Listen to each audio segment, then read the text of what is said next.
Почитувани представници на медиумите. Вчера во општина Карпош имавме настан без преседан, кој што не се случил никогаш во организација, сценарио и режија на ВМРО ДПМН. Христијан Мицковски, вместо да организира протести пред владата на Република Македонија, он организира протести кај опозицијата, и тоа за измислен проблем, за улица која што ја проектирал Коце Трајановски, ја потврдил Миле Јанакиевски, да го обвинуваат Стефчо Јакимовски. Како наводно јас ќе направам улица со која што ќе го срушам шеталиштето кое што јас сум го направил, ќе ја срушам фонтаната која што јас сум ја направил, ќе ги срушам дрворедите, клупите и се останато што има што јас сум ги направил. А вистината е дека тоа се улици со направени согласно генералниот план и ние само ги преземаме од генералниот план. Сите барања на граѓаните што беа испочитувани и викнати на повторен состанок дали е тоа така како тие што барале. Тие ни потврдија дека се е така како што планот е направен најдемократски, на најдемократски начин и нема никаков проблем. Во кој што има лаги дека ќе има згради и така натаму, сето тоа го направи Христијан Мицковски и ВМРО ДПМН. Очигледно многу го пече прашањето за хидроцентралите, а прашањето е многу едноставно. Само да каже на колку години ја направил првата хидроцентрала и ако каже, ќе видите дека му е Батко на Дрин Ахмети, дека не е многу постар од него. Јас вчера ги повлеков сите точки од дневен ред со една единствена цел, затоа што бев известен од колегите дека веќе наша колешка 2 пати била удрена. Како искусен политичар, сакав да го избегнам ова сценарио кој што беше многу слично со шамарите во центар. Меѓутоа, шамарите во центар, нивните членови од нивните општински комитети беа надвор од објектот, а овде нивните членови и со заведени граѓани беа внатре и можеше да настане општ хаос кој што многу ќе не посеќаше на 27 април, сакајќи да избегнам евентуални физички пресметки, каде потоа ќе имаме истраги, ќе имаме притвори и така натаму, да го заштитам и дигнитетот и на општината, и угледот на општината, како и тие граѓани што дошле, и советниците, и вработените, јас и повлеков точките од дневен ред со цел да се смири целата ситуација. И во исто време сакам да порачам дека граѓаните на општина Карпош и натаму имаат доверба во своето раководство и ние работиме само за нивниот интерес и ништо повеќе од тоа. Дали имате прашања? Колку што добро разбрав, само малку да појасниме, до резултат на вчерашните случувања е вашата изјава пред ВМРО ДПМН од пред 2 дена? И тоа е дел од сценариото што многу го пече, но во исто време Христијан Мицковски мора да покаже активности, а каде ќе ги покажува активностите? Тој ги покажува пред опозицијата, односно кај мене, како олицетворение на човек кој што има тврди ставови по однос на бугарското прашање, а очигледно неговите веќе омекнуваат.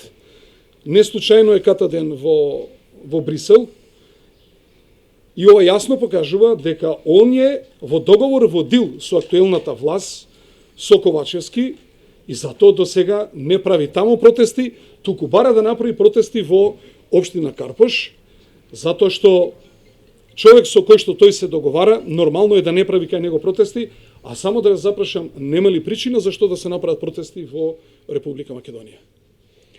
Така, во однос на спорното место кое што се говореше, треба да се прошири улицата што е покрај патот Делфина, што води кон семафорот. Така, тоа е впишано во план. Булеварот Тедоси Гологанов го проектирал уште Кензо Танге. И со сите нови генерални планови, тој се превзема и тоа се коридори кои што ги одредил градот Скопје и ние во тие коридори само ги превземаме од генералниот урбанистички план, а инаку морам да кажам дека покрај генералниот урбанистички план, значи после тоа е донесен регулацијски план кој го носи градот Скопје и кој што точно се дефинирани улиците. Кога се носеше новиот генерален план во 2012 година, Јас многу инсистирав да се намали профилот на Јужниот булевар, бидејќи беше 78 метри. Може да замислите од тротоарот, од кај трговски центар Олимпико, 78 метра према зградите, тоа значи до самиот влез на зградите. Но во интерес на сите оние граѓани кои што источно надоле живеат во тие субстандарди, да можеме да ги легализираме, и господинот Коце Трајановски се сложи и извршивме притисок да булеварот се намали на 60 метра. Значи намалење за 60 метра, односно за 18 метра е повлечен према сегашниот булевар. Ова што сега го гледате, ова улица Теодоси Гологанов, тоа е сервисната улица од Јужниот булевар. Значи една сервисна улица, па идат две ленти, две сообраќајни ленти кои што идат под земја, па иде нова сервисна, тоа е ова сервисна за која што ние разговаравме. Ние направивме плоштад, направивме шеталиште, направивме детско игралиште, затоа што тој булевар е проектиран уште 64-та година и не можеме ние местото така да го ставиме. Значи, заедно со градоначалникот Коце Трајановски и надоле направивме паркови и се. Ако еден убав сончев ден, некогаш после 20, 30 или 100 години, се направи Јужниот булевар, тогаш тој ќе може да се направи, но до тогаш граѓаните имаат и фонтани, и шеталишта, и детски игралишта, и клупи, и дрвореди, и се она што е потребно за граѓаните. Тоа значи дека и тогаш кога сме ги направиле тие објекти, тамо било предвидена траса за Јужниот булевар и ништо повеќе. Значи, ова се што го организират, ова се што ги лажат нивните членови од општинските комитети и граѓаните кои што ги заведуваат, се чисто лаги и ништо повеќе од тоа. Планот е чист како солза. Уште две прашања имам, ако Повелете. не знам некој. Денес имате пријатен ден со граѓаните, што ќе им се покаже, што ќе им се представи? Ќе им ги покажеме плановите, да видат граѓаните, да го видат генералниот план, да го видат регулацијскиот план, да ги видат двата претходни планови, дека таму постои сообраќајници, дека никој ништо не им до сега не им. Напротив, на постоечката сообраќајница која што било, ние сме, јас како градоначелник во минатиот мандат сум направил и фонтана, шеталишта, се она кој што тие го продолжуваат. Од задната страна, таа улицата што е сервисна, таму има некои ступчиња, никој нити им ги чепкал, нити им ги чепка, и тие граѓани побараа, значи да има прекин меѓу тој дел улицата и тој другиот, тоа ги спочитувавме.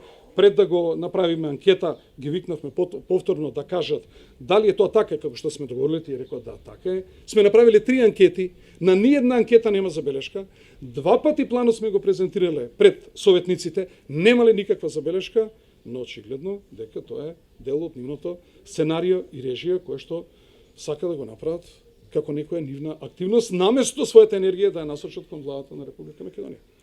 Во општина Карпош има заглавени 33 дупови, граѓани не може да направат најситни работи во своите домови, дополнително се жалат инвеститори кои што веќе и добиле дозволи за градби со градежно на земјиште. Последен беше Азманов кој што кажа дека доколку судската постапка отиде позитивно, тогаш кривично може да одговарате и вие и советот. Како ја коментирате овие ситуации? Јас кривично не можам да одговарам за таа работа, но еве еклатантен пример е токму овој урбанистички план, каде што 18 метри значи се повлекува булеварот и каде што наместо еден влез и излез за цела населба, кој што бил предвиден со претходните планови, сега имаме 3 излези, кои што значи поголема пропулзивност на тој дел од граѓанството, каде се подобрува животот и функционирањето на граѓанството, каде што треба да правиме нови урбанистички планови во кои што граѓаните ќе може да си доградат, ќе може да си надградат, ќе можеме да изградиме улица. Ние не може да правиме улица ако немаме урбанистички план. Как ќе издадеме градежна дозвола? Ние не може да въведеме зонско паркирање ако немаме урбанистички планови, ме разбирате. Значи сите тие урбанистички планови ни требаат за потребите на граѓаните, но очигледно дека урбанистичките планови се дел од политиките, негативните политики на ВМРО-ДПМН, ама само тамо кај што не се на власт. Кај што се на власт во Ѓорче Петров, вие видовте 50 кусур згради. Кај што се на власт во аеродром, гледате прават 14 катници. Би било добро да го прашате Кристијан Мицкоски како неговите советници под негова команда само пред 2 дена гласа во центар бетонизирање во делот на Крњево. Прашете го и неговите советници го гласа бетонизирањето во Крњево. Што е причината? Да не случајно пример Бајадера, мислам Крашова. Благодарам.